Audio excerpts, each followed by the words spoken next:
กลางทางบ่แจ็คขึ้นเห็นแต่ในคลิปครั้งแรกพี่น้องเอ้ยโอ้คุณโอ้ยเด้อสบายดีเด้อคุณอ่ะอยู่ดีมีแห้งเด้อดีว่าครอบครัวน่ะโอ้ยอยู่ดีมีแห้งสบายดีเนาะบทที่2เดี๋ยวบุกเบิ่งเต็มที่เราได้พี่น้องเอ้ยเนาะเบิ่งต้อนรับ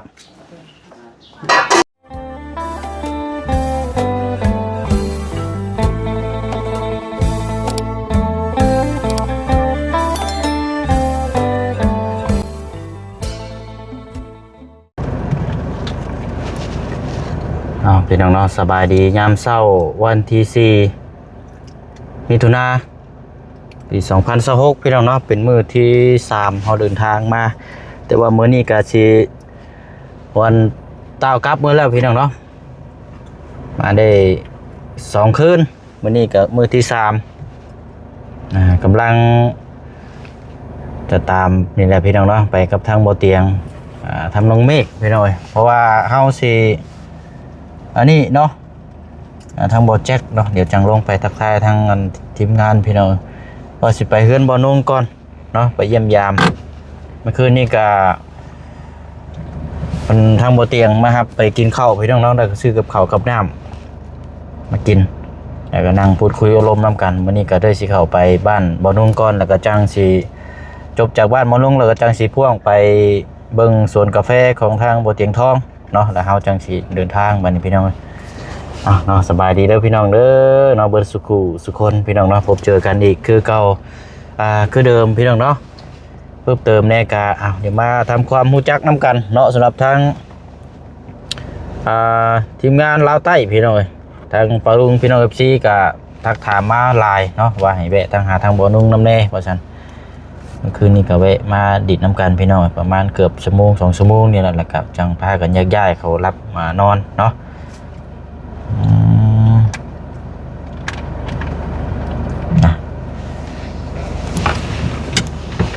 ไปกันสบายดีนะเด้อทั้งดังนะเด้อนี่ได้ดูสบายดีสบายวันนี้เฮากลับเลยมื้อนี้เด้อกลับก่อนเพราะว่าอยู่บ้านก็อันนี้พี่น้องเอ้ยกับเฮาก็เฮ็ดไปเฮ็ดงานแน่แหละเนาะพองามเป็นมีโอกาสหน้าจังมาใหม่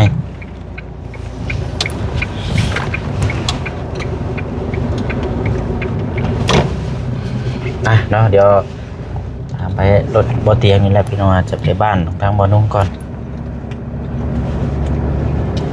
อยู่เมืองท่าแตงพี่น้องเนาะตอนนี้นี่สภาพอากาศนี่โอ้ยเย็นเนาะเย็นแห้งพี่น้อง23-24 องศา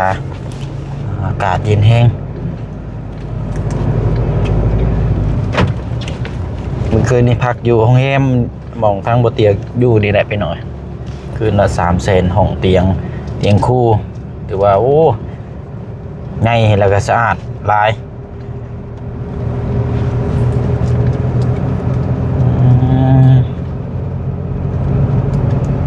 ชมเบิ่งน้ำกันไปหน่อยเนาะฝนสิบ่ตกบ่มื้อนี้เนาะ10 โมงครึ่งตอนนี้พี่น้อยโอ้นี่วงเวียนแคนเนาะวงเวียนแคนลงไปซ้ายมือพุ่นก็สิแม่นทะลุไปเซกองพุ่นเด้นี่พี่น้องไปเซกองตรงพุ่นก็สิแม่นไปพุ่นแหละปากซองแดนนาวออกเมืองปากเซ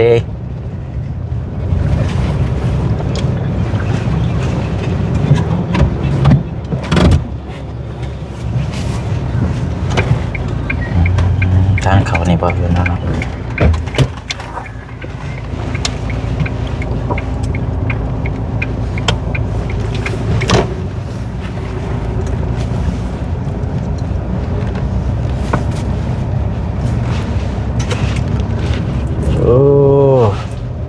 เบิ่งในภูนะวิวเนาะดีดอนี่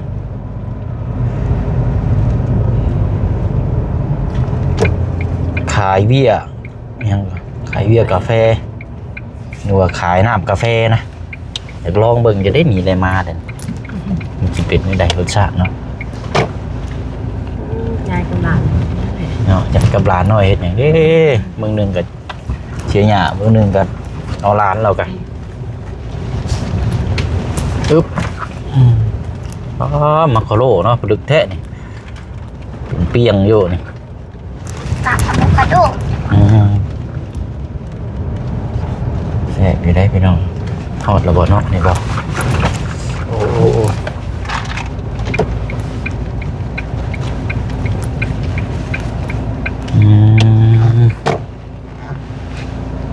โอเคเดี๋ยวเริ่มเบิ่งก่อนเด้อจะอยู่นี่แหละเนาะ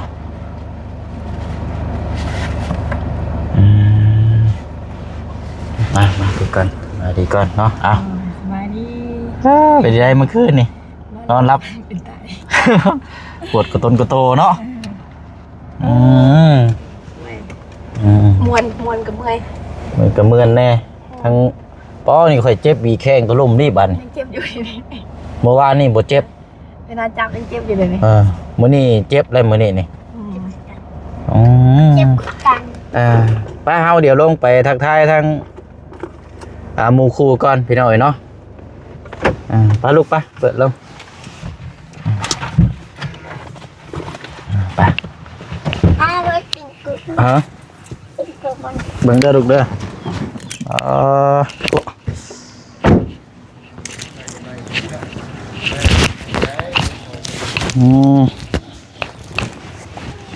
ไปเฮ้ย มา สบายดีเด้อ เอาเนาะสบายดีพี่น้องเลยสบายดี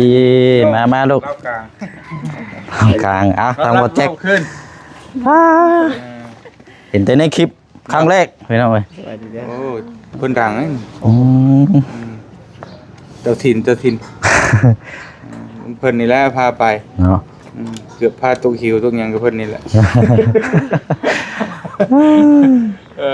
พี่น้องเอ้ย ใช้อันทาง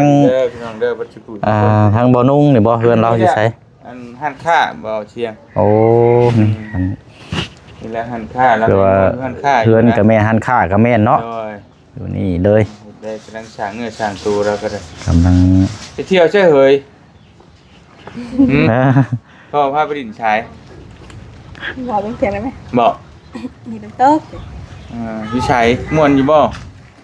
ก็บ่ชวนหมู่ชวนพวกมามันก็บ่ม่วนแน่เฮ้ยนอนลอมแหลมๆอยู่หั่นน่ะ ตามหา ชวนยุริมาบ่มาบ่ในนานนั้นเนาะยากตุมีอีก บ่มีไผว่างเลยและรอบหน้าบ่ได้หลายคนทีมงานกัน ไปพร้อมกันบ่อยากได้ปานใดแล้วบ่เตียงก็บ่ดีก็ได้บัดเปลี่ยนกันพี่น้องเอ้ย สลับกันเนาะ ดำมือได้อยู่ต้องวางแผนนะคนจะได้ก็ต้องเมื่อให้ทันไปเอาไปนั่งในอยู่แล้ว พาลูกไป แล้วเราไต่ก็ได้ ยินเนาะโอ้มักบรรยากาศนี่นะนี่ อันนี้ห้อนสุดแล้วเปล่าเชียงเลย ฮะ ห้อนสุดแล้วนี่ ป้านี่บ่ฮ้อนสุด ห้อน นะ ห้อนได้นี่นะห้อนสุดแล้ว โอ้ยนี่บ่ฮ้อนสุดเนาะโอ้ยเด้อๆสบายดีเด้อ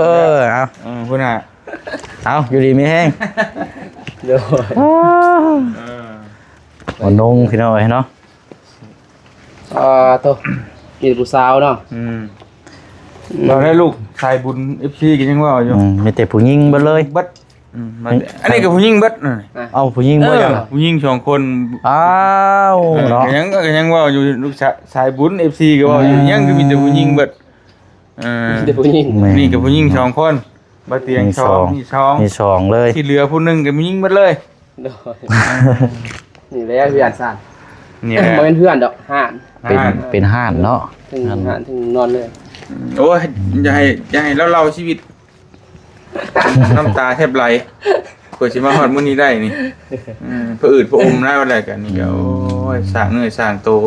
เลย กระเบื้องก็หาเก็บเอาเทอร์เพนไม่ใช่ ใส่ต่อเติมหรือบ่ เลย ไปซื้อเอา อ่ะเนาะไปเนาะเดินทางซานทั้งบ่นงและกันหน่อยเดี๋ยวเปิดห้านแบบห้านค้าเนาะพอได้ห้าน มาพี่นั่งพี่ก็ได้พี่นะแล้วนั่งพี่ลูกนั่งง่ายสิ ไปเอาไหนก่อนก็ได้เอาไปนะฮะ แล้วจะบอก เอาไปนั่งน้ำลูกรถแล้วไปได้อยี่แล้ว ถ้ากล้องนี้อยู่ได้เอาบ่ อืม มาตั้ง เพราะอย่างก็ได้อยี่แล้ว มานั่ง โอ้เนาะเห็นแต่ในมุมคลิปนี่ตัวนี้นี่ ประจำบ่ ในช่องเจ้านะมุมนี้ใช่เนาะโอ้นั่งกินข้าวอยู่ซิวนี่เนาะ นี่แหละมาจะแล้วก็หากระสังเนื้อสร้างโตนะจะได้แต่ว่าเรากำลังเฮ็ดเฮือนอยู่หลังนึงอยู่ใน กำลังต่อเติมข้างในป่ะ กำลังเฮ็ดแหละอาจจะก่อตั้งขึ้นบางเฮ็ด YouTube นี่เราก็ได้ อันนี้ก็เป็นเพื่อนเราเองด้วยว่าบ่เตียงนี่นะ มันแม่นห้านเฮือนอยู่ในห้องนอนเรา อืม เลยแหละคือเคยว่าเอาแล้วแต่เราเห็นเราประวัติดังหัว อืม บ่ง่ายเนาะยังโทรศัพท์เจ้าคักแค่บ่เพียงเนาะ ถามว่า กีตาร์ เพิ่นคักได้นี่ สายพินบ่สายกีตาร์บ่ยุ่งๆ ช่วงนี้ดีดใกล้สิขาดแล้วช่วงนี้มี5เส้นได้ฉายกีตาร์ก็ช่างเป็นว่ายังว่านะ ปวดโบ อันนี้เว้าเท่เด้นี่ สู่ชีวิตเองดิ นมหับอยู่ ลูกเมียชื่อใหม่กว่าที่ทางไงต้นเด้ใส่คลิปกันนะ ใช้งานหักแต่เพื่อสิได้ภาพแต่ละมุมนี่กันสิแล้วเมื่อกตาจนลาย มาแต่เจ้าเราข่อยก็มีกัน ด้วยกันบ่แล้วว่ายังว่าโอ้ 2เส้นพี่น้อง 2เส้นเนาะทางนี้ก็ ก็ขึ้นนะขึ้นมาติดๆเด้นี่กี่เส้นนึงนี่เส้นที่2แล้วนะ จังน้อยนี่ก็หลายได้นี่นี่ก็จนมันมืดพอละใช่ไป อย่าไปเปลี่ยนจอแล้วไปถามได้แต่ว่าจะได้จอแท้บ่มีต้องเข้าศูนย์เบิ่งดูเราเฮ็ดกัน เอาเห็นกับเขาวนี่คือหอมแท้นี่บ่อ๋อโหแม่เอ้ยนี่ น้ำล้างมือไปขี้ได้บ่เทียน โอ้ ทุกมื้อย ทุกมื้อนะเฮ็ดข้าวสิกินนะทุกมื้อ ไปเสร็จมือโอ้ยอ่ะมึงได้เสร็จเด้อเอาใช่ล่ะอ๋อดีว่าครอบครัวน่ะโอ้ยเอาอยู่ดีมีแห้งสบายดีเนาะบทที่สอง เป็นเด้จนเป็นดิสถล่มดูแลเนาะ นี่หน่อย ลูกตามมาพอ ลูกสาว ลูกสาวเบดทั้งสองเลยเนาะอันน่ะ ได้รับมื้อ จักปีจักเดือนแล้วเสียนี่บ่นุ่ง สิได้7 เดือนแล้ว6 เดือนฟ้า ต้องเดือนป้าย โอ้ ต้องพกแน่เด้อเด้อพวก โดย เดือนฟ้า เอาเนาะ เดือนสั้นเลย เก็บเงินอีกจังไป มาเห็ดอยู่ วางบอกวางเรียนหลายอยู่ กับเขาวเนาะ โดยหลับไทย โอ้ เราไต เอาลองเบิ่งเนาะกับเขาวลาวใต้ ที่ไหนบ่ โอ้ยบ่ได้อัน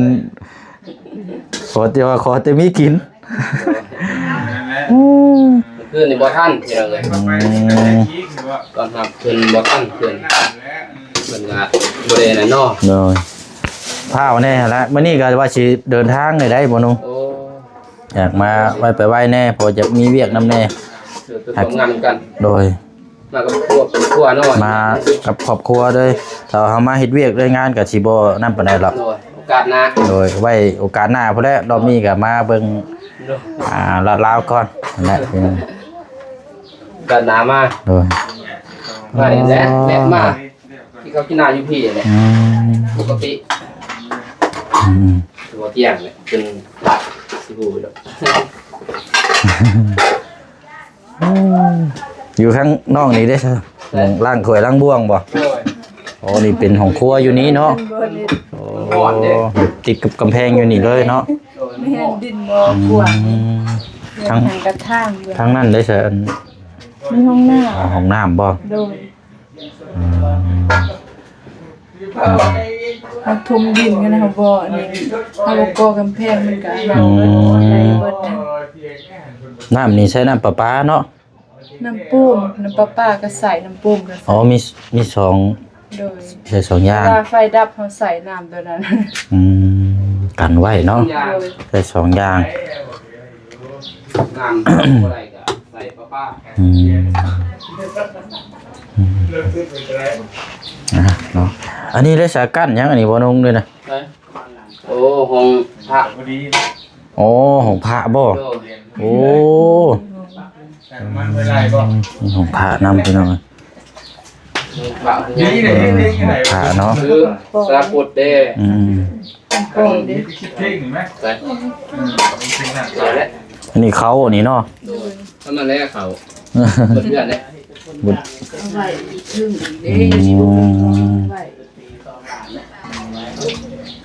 เปียบผมเป็นเพื่อนนะ อืม รวมเย็ดเลย อะไรเป็นเพื่อน อืมได้มาครั้งแรกกับอยากบุกเบิ่งเต็มที่แล้วได้พี่น้องเอ้ย โดย เนาะเบิ่งไปต้อนรับหอมดีนี่กับข้าว ต้มไก่ หอมหอมหอม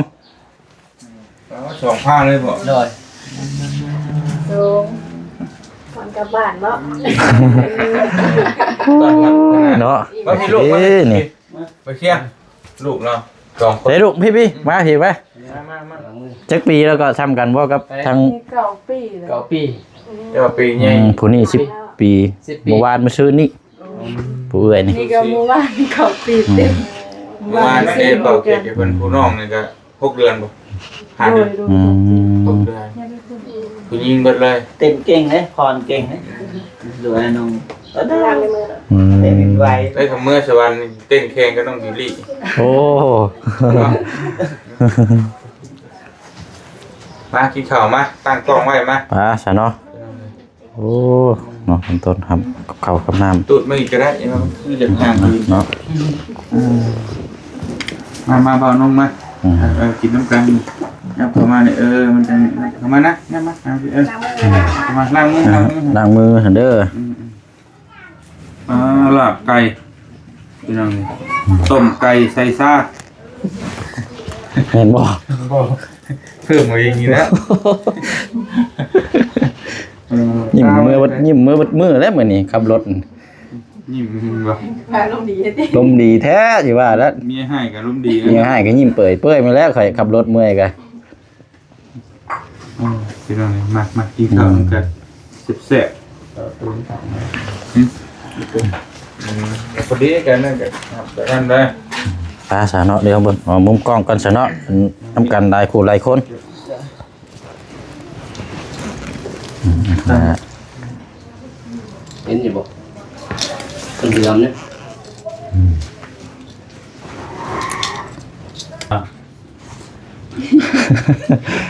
ต้องเห็นพ่อตัวข้ามาดู ยังอายอยู่เนาะ นี่เชี่ย โอ้เอาไปเป็นเมืองกัน เลย เป็นขากลางต้องก่อนเป็นภาพมุมสูงเด้อกินข้าวยำเช้าน้ำกัน มา เนาะ พี่น้องกินข้าวน้ำจันอยู่เพื่อน ไป เบานมคือเก่า พี่น้อง ก็ได้ พุ่นนั่นแหละเขากินทุกเชียนเพิ่นแล้วหากนมากินโดลาบไก่ลาบไต้ รับไก่ สี่แล้วแต่ละมือกันเผ็ดกับจุ่มมาม่าเปลืองเขาเล่ากันยังวะไปม่านี่แกกินเบิดน้ำลายเบิด12 แต่บนุกเดินนั่งนี่ก็ได้ เละกินกัน สดนี่ อกหักไปเศร้าแหละเพลงพาอกหักสอบไปก่อน โอ้ย เออกิน กินหวานเลย หยุด ไป เรี เรื่ ยน องเด้อกินข้าวน้ำกัน ลุงตาบกาเลยตายเลย มันกินข้าวกันได้น้ำตา บ่หาน โอ้ยเนาะไปสู่กินน้ำไหน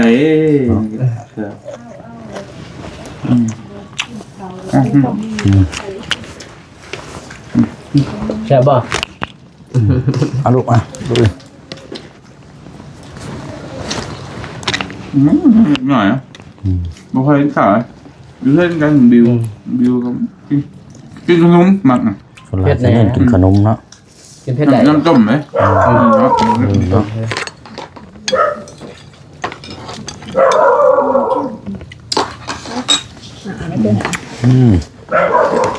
อาเนี่ยล้าง มีอะไรหนักไหมไม่ได้อยู่เอา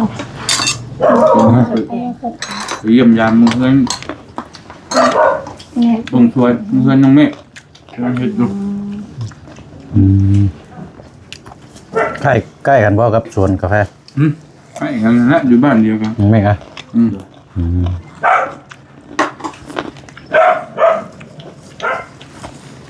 นี่เขียนยาไว้ก่อน ออกกำลังกายเนาะ ไปเที่ยวเลยบ่ส่วนบ่เตียงบ่ เราจะไปเดินสวย มาสิเอาเข้าไปพุ่นน่ะจังอันเลยป่ะ โดย จังสิ ถีบชงมาเลย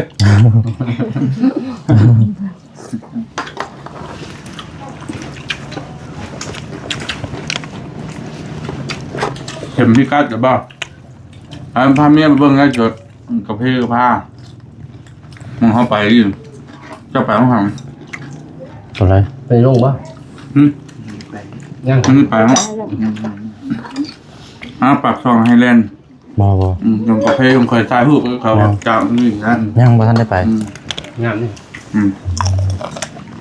คือเพกินตะแก้วเมื่อมองทางเที่ยวไอ้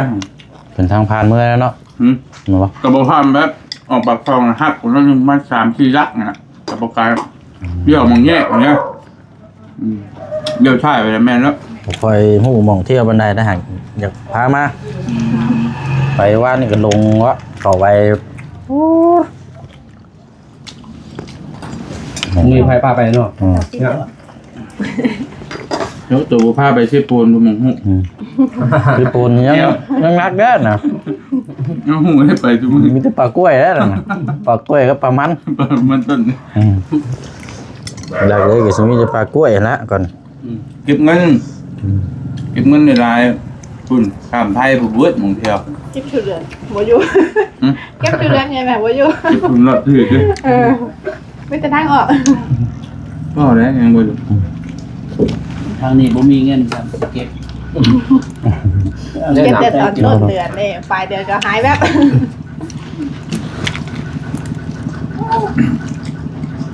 เก็บเดือนปลายเดือนสะเทือนใจว่ะ นี่ฝากให้น้องต้าโอนมาให้ โอ้ย ก่อนเป็นน้ำมันชัยมันก็ขึ้นเรือนถึงไว้ละ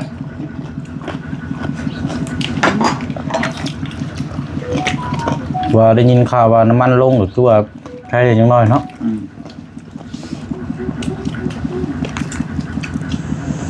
มาที่ผมขึ้นทางไป มีสแปด คือจะชับ8,000 ตาย เลือดประชายเนี้ยยังรู้30 ปลายประชายไง เป็นอย่างนี้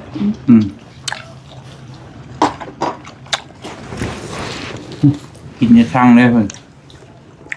มันยาช่างลองเคยเต็มทางอยู่ปะ เท่านั้น เท่าไหร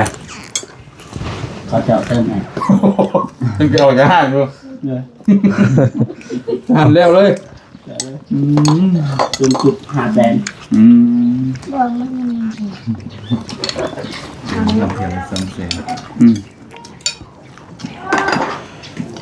เดี๋ยวอ้ายถือเลขที่เติมให้เต็มทาง เคยซื้อ มันก็ยังไงอ่ะลอตเตอรี่ก็ซื้ออยู่แล้วก็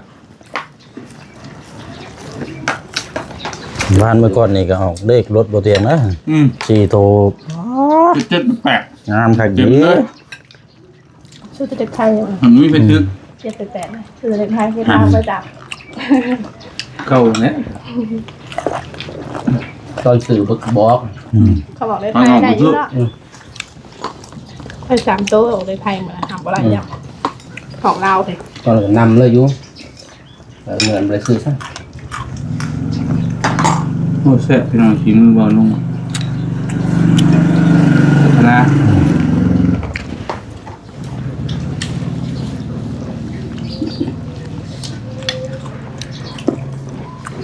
เขาแล้ว อืม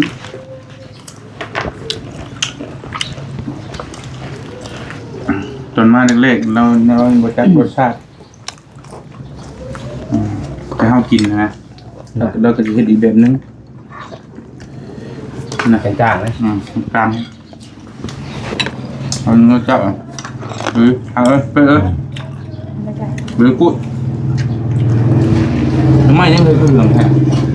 ทำไมน้ำสื่อเนี่ยคุณนุ่นต้มเลย รวมกันเนาะ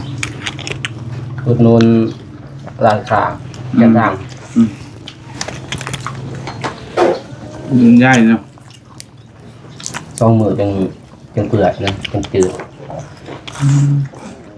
เรียนหน่อไม้ค้างขึ้นนะ คือน้ำไม้สมเนาะคือน้ำไม้ดองเนาะ เรียนค้างขึ้นนะหน่อไม้ค้างขึ้นก็มันดนเลยเขาคายแคมทาง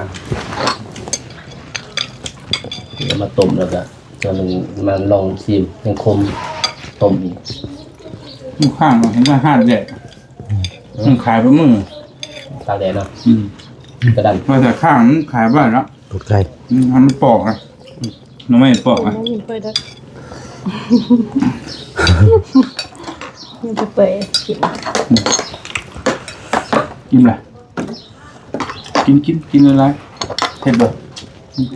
เผ็ดไปเยอะแล้วกินน้ ตัวนี้บ่เผ็ดแล้วต้มเผ็ด ผักเผ็ด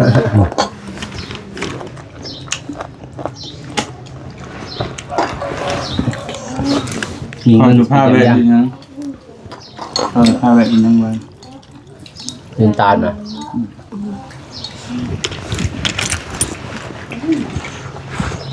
มีเงินทำไรสิไปทำยา เอาเลย น้ำตื้อ เงินเงิน มีเงินจะไปเยี่ยมยามแบบในห้องมีเงินทำไรอย่างเกินไป ไปที่รถเจ้าแล้วป่ะ หืม กันมาที่รถซานนะ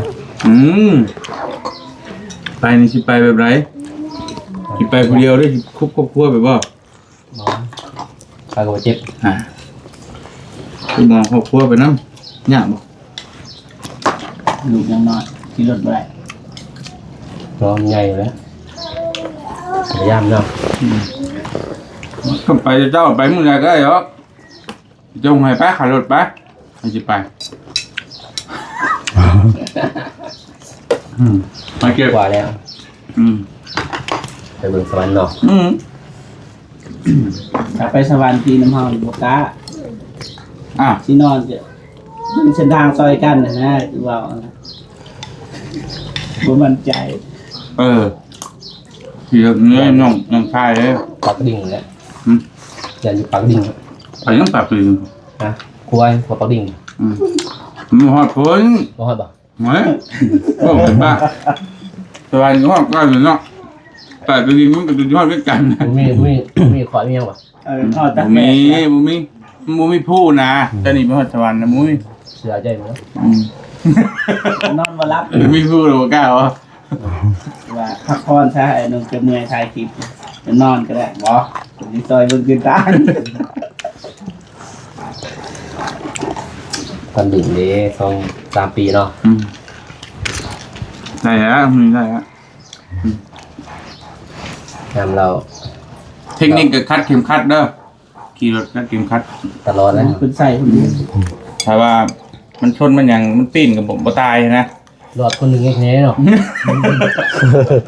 บอกเป็นไงจะได้ก็ว่าเมื่ออีกรอดแต่เจ้ากองคนเดียว สิมันจะกอง เจ้ากองคนขับยาว ว่ามันเป็นผู้ขับดิ บ่จับสาบ่ยอมนะบ่แม่จะมาดักคลิปเลย ทันเลยครับ คนในน้ำแข็งเราก็กินแคนขาไก่กันเด้อพี่น้องเอ้ย เฮ้ยบ่าย กดบ่คือสต็อปกดบ่ผิดบ่ ถ้าว่าจะแดงแหละ สต๊อกไว้เหรอ เปิด เนาะเอาอิ่มพอดีครับพี่น้อย เปิดก่อนเว้น อิ่มพอดีเอาทางนั้นปิดทางนี้เปิด เฮ้ย เนาะดีแล้วฉันเนาะ จบไปเลยถามมา จุดเนาะ เนาะ ได้ยุบยุบ เปิดเลย คือว่าสต๊อก เนาะ โดย อันนี้ก็ไปเลย ปิดกล้องก่อนพี่น้องเลยเห็นตีนไก่แล้วบัน คือกันแล้วใช่เนาะ เว้ากันครับ โอ้ยเนาะอ่ะพี่น้องเอยก็เป็นครั้งแรกเนาะที่ได้มาเยี่ยมมายามทั้งบ่นุ่งติดตามมาก็โอ้ตั้งแต่ทั้งบ่เตียงมาพุ่นแหละพี่น้องเอ้ย โดย แต่ว่าบ่ได้มีโอกาส ปี ผ่านมาวันนี้ก็มาทางครอบครัวก็ได้ทางหมู่เตียงก็แนะนำมาแล้วก็ตั้งมาเยี่ยมมายาม โดย ครับความรู้จักนํกันเนาะก็ต้อนด้วยกับข้าวแนวน้ำในอยู่ในกินพี่น้อยป๊า นี่นะ แซ่บพี่น้อย บ่เตรียมทีบ่ได้ โอ้ยสุดแล้วนี่ก็เนาะบัดเพิ่นไปหาเอารถจักสิได้ใดเด้นี่เนาะเบิ่งพี่น้อย ไม่เดือดออกกำลังบ้านแล้วมาเก่งดูกันกินปลูกไว้อยู่ อะไรก็ได้ เนาะ โดย อบอุ่นพี่น้อยเนาะก็มีโอกาสรอบหน้ารอบในเดี๋ยวจังสิมาเยี่ยมมายามอาจจะได้มาบุกเบิกเบิ่งทำนี่น้ำแน่เนาะถ่ายเป็นบรรยากาศให้ทางพี่น้องเบิ่งกันว่าแล้วพี่น้อย เสมอแหละมากะ รอบหน้า พาไปโดย ก็สิได้